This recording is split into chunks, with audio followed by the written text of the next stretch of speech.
कांग्रेस और आप की तो जबरदस्त जुगलबंदी है। इसको कह सकते हैं ना, हिपोक्रेसी की सबसे ऊंची सीमा पर ये दोनों खड़े हो जाते हैं। कांग्रेस बोलती है ED is being used for targeting us, ठीक है। यही ईडी जब अरविंद केजरीवाल के ऊपर कार्रवाई करे और सुप्रीम कोर्ट राहत ना दे और कंडीशन लगाए कि भाई इनको सीएम ऑफिस में घुसने नहीं देंगे, तो सबसे ज्यादा पोस्टर दिल्ली में पता है किसने लगाया कि ये केस हमने शुरू किया, हमने किया, मैंने किया, ये Pawan Khera and company Congress party ने। तब ईडी एकदम बढ़िया, हम पे हो गुनहगार, दूसरों पर हो चमत्कार। हिपोक्रेसी है यार। ये आम आदमी पार्टी वाले, ED is being used, ED is being used. और यही ईडी जब कार्रवाई करे छत्तीसगढ़ के पूर्व मुख्यमंत्री भूपेश बाघेल पे, तो ऑफिशियल प्रेस कॉन्फ्रेंस करके बोला अरे राहुल गांधी को भी गिरफ्तार कर दो। Rahul ji, ED is being misused, ED is being misused. फिर आया पिनराई विजयन को भी जेल में डाल दो ईडी के इस्तेमाल से। ये उनका ऑफिशियल बयान है। He wants Pinarayi Vijayan to be put in jail for corruption.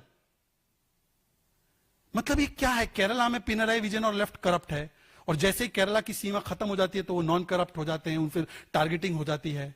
हाँ, पंजाब में आम आदमी पार्टी करप्ट है, केजरीवाल करप्ट है, जैसे ही वो सीमाओं को लांग के बाहर आ जाते हैं तो वो एकदम साफ सुथरे हो जाते हैं। कांग्रेस उनके लिए छत्तीसगढ़ में करप्ट है, छत्तीसगढ़ की सीमाएं लांग के आ जाते हैं तो संवैधानिक विषय बन जाता है। ये क्या कहना चाहते हैं और ये किसको बेवकूफ बना रहे हैं? सिर्फ इतना मामला है ये कोई भी डेमोक्रेसी बचाने का नहीं, ये भ्रष्टाचार को बचाने के लिए ये व्यवस्था चाहते हैं। और आज इसीलिए मैं आदरणीय राहुल गांधी जी से पूछना चाहता हूं, राहुल जी, क्या वो वाले राहुल जी सही है जिन्होंने ऑर्डिनेंस फाड़ा था मनमोहन सिंह जी की सरकार का, जब लिली थॉमस केस के बाद 2 साल से अधिक किसी की कन्विक्शन हो तो उसको सदस्य बनने का अधिकार नहीं था? उनको बचाने के लिए जब ऑर्डिनेंस आ रहा था तो आपने नैतिकता का ऐसा हिजाब डाला कि भाई मैं सबसे नैतिक, फाड़ो मेरी सरकार का ऑर्डिनेंस।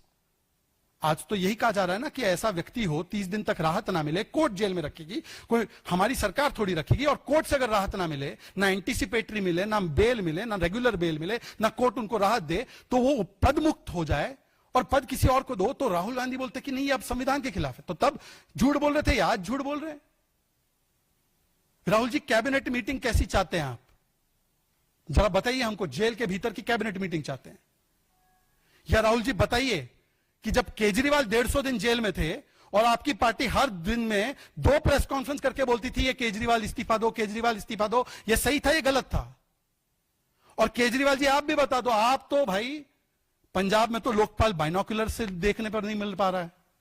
एनीवे, छोड़ देते, वो विषय आपको जरा दुख हो जाएगा आपको मैं पूछूंगा तो। पर ये तो बता दो अरविंद केजरीवाल जी कि आप तो प्रधानमंत्री पद को लोकपाल में लाना चाहते थे, अकाउंटेबिलिटी चाहते थे। आप इसके साथ है या इसके खिलाफ है?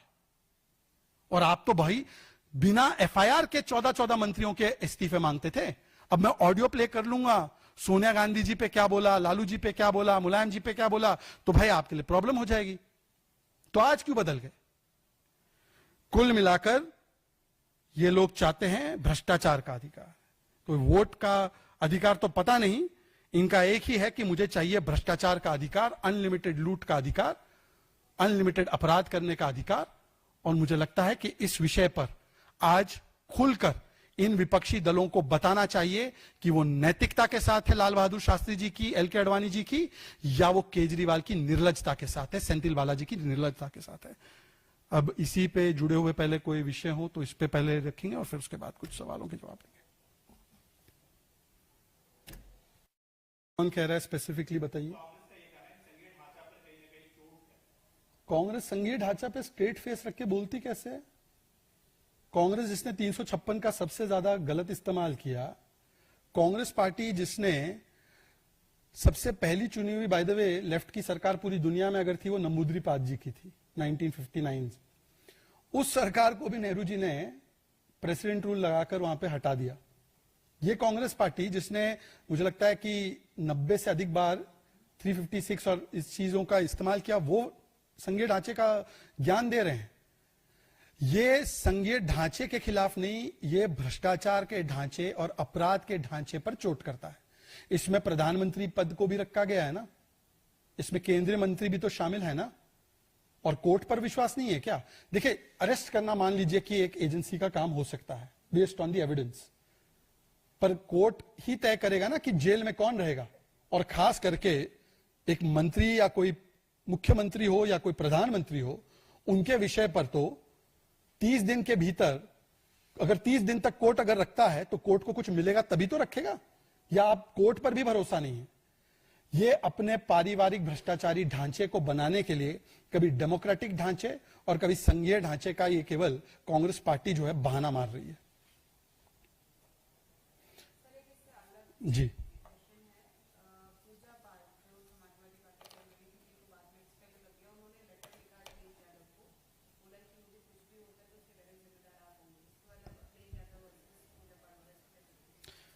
देखिए, पीडीए समाज का सम्मान, पीडीए समाज का सम्मान और बोलने की आजादी का सम्मान, ये किस प्रकार से चल रहा है अखिलेश भाईजान के यहां पर, ये इसका जीता जागता उदाहरण है।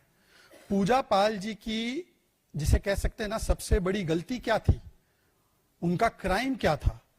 पूजा पाल जी पीड़ित है उस गुंडेराज माफिया राज से जिसको समाजवादी पार्टी ने संरक्षण दिया, अर्थात अतीक और अंसारी जैसे लोग। उनको व्यक्तिगत इसका खामियाजा भुगतना पड़ा। वर्षों तक समाजवादी पार्टी की सरकार ने ऐसे ही तत्वों को संरक्षण दिया, समर्थन दिया। आज माननीय मुख्यमंत्री योगी आदित्यनाथ जी की सरकार में ऐसे तत्वों को जो न्यायिक प्रक्रिया है उसके तहत सजा की दहलीज पर पहुंचाया गया। कानून व्यवस्था जब सुदृढ़ हुई है तो पूजा पाल जी ने इसके विषय में विधानसभा में अपनी बात को रखा, जो उनके बोलने की आजादी का एक हिस्सा है। तो सच बोलने के लिए एक शोषित, वंचित, दबे कुचले, पीड़ित समाज से आने वाली, पीडीए समाज से आने वाली बेटी के साथ अखिलेश जी ने वोट बैंक के नाम पर किस प्रकार का व्यवहार किया है, मुझे लगता है कि पूजा पाल जी के साथ साथ ये पूरा उत्तर प्रदेश और पूरे देश के लोग देख रहे हैं। वैसे तो ये कहते हैं हम संवैधानिक अधिकारों के साथ, हम पीडीए के साथ, पर जब भी मौका आता है ये वोट बैंक के साथ हो जाते हैं, और वोट बैंक के चक्कर में कभी किसी बेटी पीडीए समाज से उसका बलात्कार हो तो भी वो वोट बैंक के साथ खड़े हो जाते हैं। और आज पूजा पाल बनाम अतीक, तो अखिलेश जी सीधे सीधे अतीक के साथ हैं, वो पूजा पाल जी के साथ नहीं है। और अब उनको जो धमकियां आ रही है, निश्चित रूप से ये तब से आने लगी जब से उन्होंने ये बात रखी और समाजवादी पार्टी ने उनको एक्सपेल, ह्यूमिलिएट किया। तो समाजवादी पार्टी, जिसका तो पूरा चरित्र गुंडों वाला है, उसको जवाब देना होगा कि एक ऐसी बेटी के साथ इस प्रकार का अन्याय क्यों कर रहे हैं।